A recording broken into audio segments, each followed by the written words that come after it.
Now welcome everybody to this latest video on 162 Maths, and in this video we'll be going over another GCSE Maths higher revision looking at some big mark questions from past papers.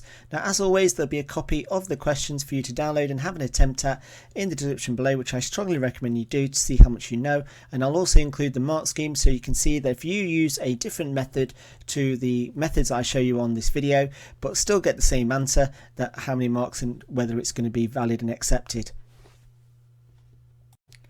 Now before getting started with these questions, it's worth noting that there is no major indication about which of these questions are going to be calculator and which one specific to a non-calculator paper. Obviously you need to remember that not all questions on the calculator paper involve you using a calculator, and regardless of which paper it's on, it's really important that you do show as much working out as possible, even to the point where if you finish your exam early, I would go back and actually add working out to each of you, particularly the big mark questions. So looking at question 1 now, if you've not had the opportunity to print out any of these questions, then just feel free to pause the video when you can see the question on the screen, have an attempt at it, and then unpause so you can go through the answer. So looking at question 1, it says here is a sketch of a speed time graph for the first part of a journey. The total distance of the journey is 130 kilometers. How far is left to travel? So what we're looking at here is we're looking at a speed time graph, and we need to work out the distance. So distance equals speed times time, which in other words is the area under the curve or the lines. Now, so what I need to do is I need to work out the area under between 0 and 60 minutes. Now, the key thing to remember here is that the speed is in hours and the time along the horizontal axis is in minutes. So what we need to do is we need to convert all time units into hours. Now how do we do that? Well, we just put the minutes over 60 and that equals how many hours it's going to be, either as a fraction or as a decimal. So looking at the first part, so let's just label each of these sections as A, B and C. Now A is a triangle, B is a rectangle and C is a trapezium.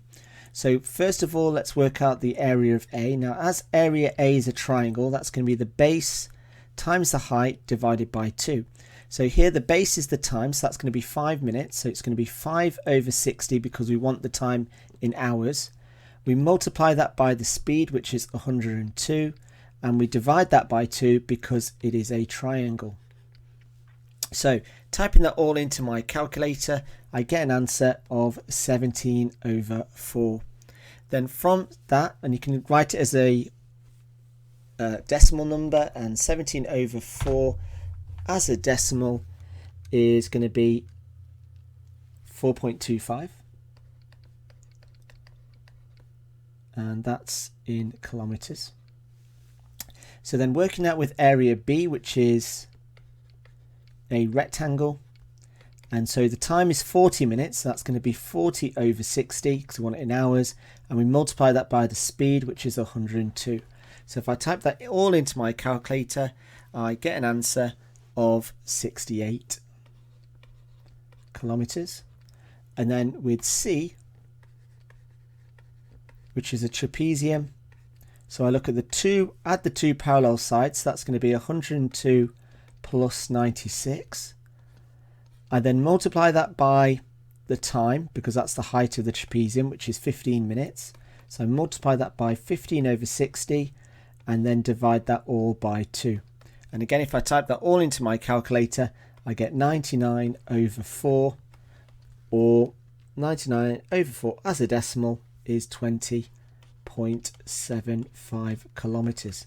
Now the question is asking how much of the journey is left if the total journey is 130. So here the total journey left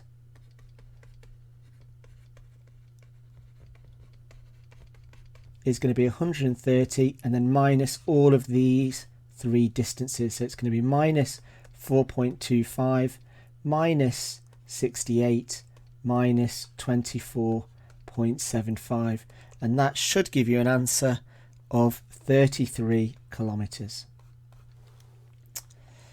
Moving on to question 2, which looks at some form of trigonometry. So it says that here is a rectangular sail. Vicky needs to buy waterproofing liquid for the sail. She'll put 3 coats of liquid on each side of the sail. A litre of liquid covers 8.5 square metres of the sail.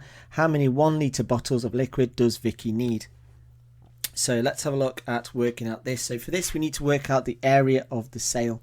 Now the area of a triangle, when you don't know the height, is half AB sine C. So this is my C, that's my A, and that's my B.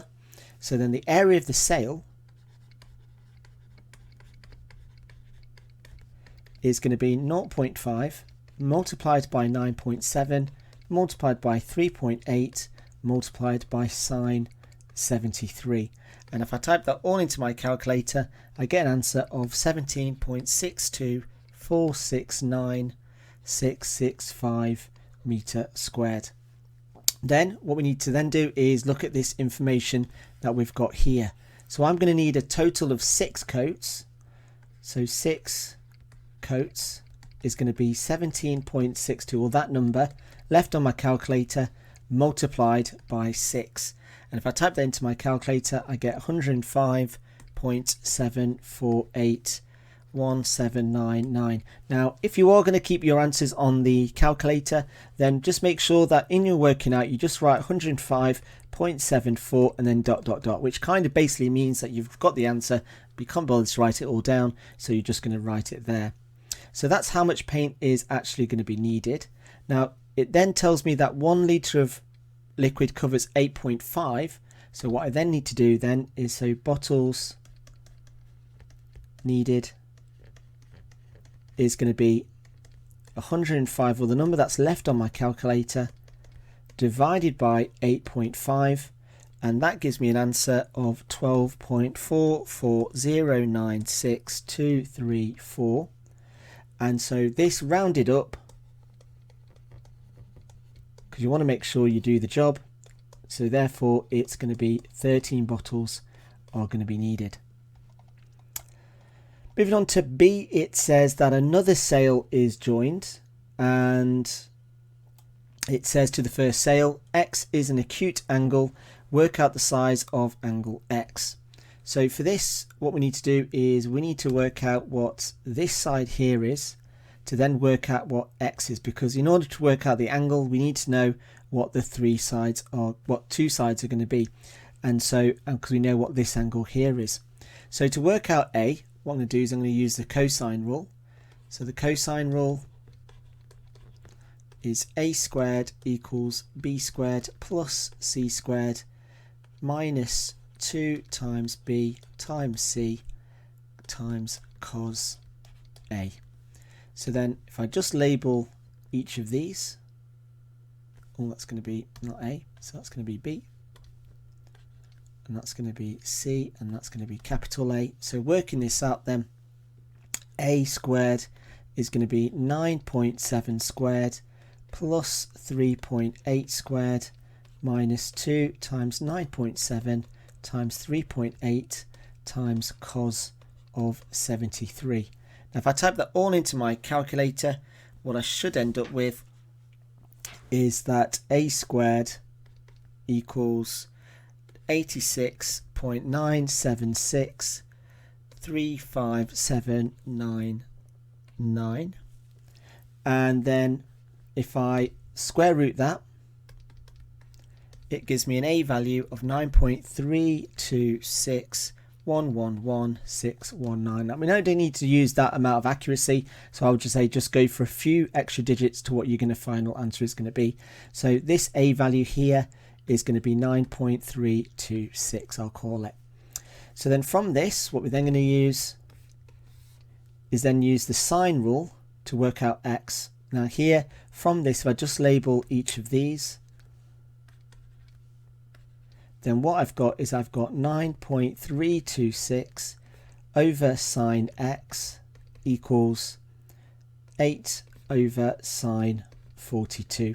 Then if I cross multiply, I get 8 sine X equals 9.326 sine 42. Then sine X equals 9.326 sine 42, all divided by 8, and then x equals the inverse sine of the answer on the calculator. Now, if I've done that all correct, I should have an answer of 51.3 degrees, and that's to 1 decimal place. Moving on to question 3, it says the Venn diagram shows some information about 150 students, and so C represents the students who study chemistry, and P represents those that study physics. The probability that a physics student chosen at random also studies chemistry is 5/12. One of the 150 students is chosen at random. Work out the probability that the student does not study either chemistry or physics. Now, looking at this bit of information here, that is basically y. So that's going to be y over 150. So I need to work out what y is first.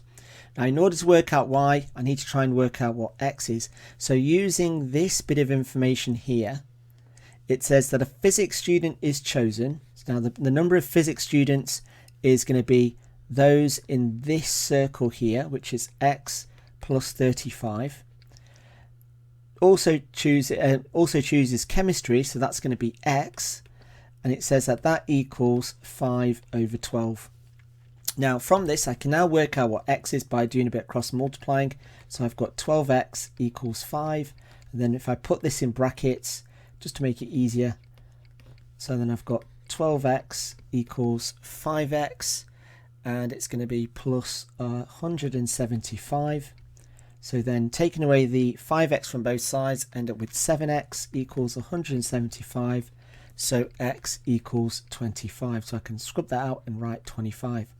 Now, knowing that they all add up to 150, I can then work out what y is. So y equals 150 minus 47 minus 25 minus 35. And so y equals 43.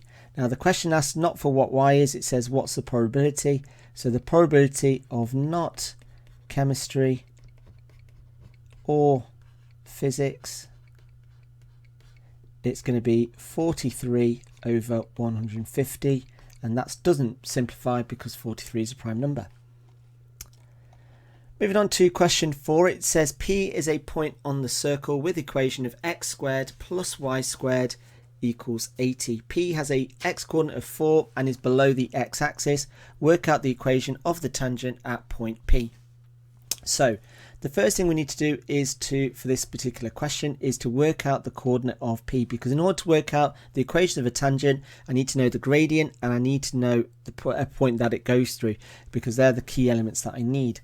So first of all, to work out the y ordinate of P, what I'm going to do is I just substitute x equals 4 into the equation of the circle, which is this here. So here I've got 4 squared plus y squared equals 80. So then here I've got y squared equals 80 minus 16. So y squared equals 64. So y equals minus 8 or 8. Now it says that P is below the x-axis, so it cannot be 8. So it can't be positive 8 as P is below the x-axis. So y must equal minus 8. So this point here is going to be 4 minus 8. Now the next thing for me to then do is then work with the gradient. So I then know that this center here is 0, 0. And I also know that the tangent and the radius of a circle will always meet at a 90-degree angle. So if I can work out the gradient of OB, which using y2 minus y1 over x2 minus x1 is basically, or I could just use the coordinates to help me work that out. So this is going to be 4, that's going to be 8. So here the gradient of OB is going to be 8 over 4, which is 2. And it's going to be positive because it's going to be negative 2. So then from this, we can then work out that the gradient of the tangent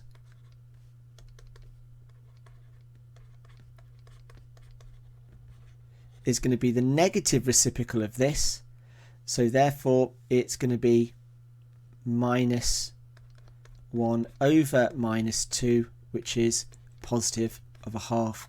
So now I know that the gradient is a half and the coordinate is this. So to work out the equation of the tangent, let me use a different colour that I've not used. So here, the equation of the tangent.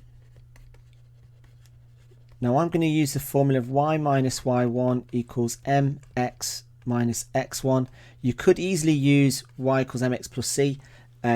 We know that m is 0.5 or a half, and we've got a coordinate so we can then work out c, but I'm going to use this formula only because it's so much easier. So here I've got y minus minus 8 equals a half x minus 4. Then if I multiply and simplify everything out, so here I've got y plus 8 equals a half x minus 2. Take the 8 over to the other side, so I end up with y equals a half x minus 10, and there is my final answer. Then moving on to the last question, it says that prism A and prism B are similar. The cross sections are shaded. The volume of A is 480. The length of, and I'm guessing that there is a typo here, so let me just quickly correct that. That should be prism B. And it says the length of prism B is 30 and the length is 30. It tells us that the area of the cross section of A to the cross section of B is in the ratio of 4 to 9. Work out the area of the cross section of B. So for this, let's have a look at what we've got. So here we can see that the area scale factor, which is k squared, is going to be 9 over 4. So that means that the length scale factor, which is k, is going to be 3 over 2. Just simply by square rooting both of those numbers. So therefore then the volume scale factor is going to be 27 over 4. So these are the scale factors that I'm then going to be working with. Now from this, now the question is asking me for the cross section. So here the cross section, or the volume I should say, in order to work out the cross section of B, I need to know the volume. So here the volume of B, well, if A is 480, the volume of B is going to be 480 multiplied by the volume scale factor, which is 27 over 8. It should be, not 4. So let me just quickly correct that, because 2 cubed is, and volume scale factor is k cubed. And let me just write that again actually.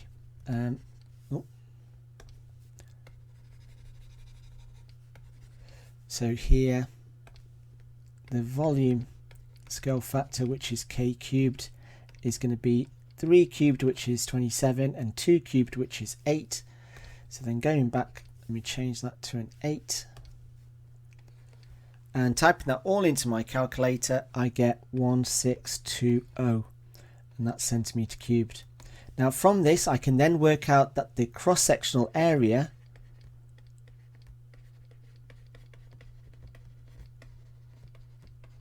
of B is going to be the volume, which is 1620, divided by the length, which is 30, and that gives me an answer of 54 centimetres squared, which is exactly what they wanted me to answer.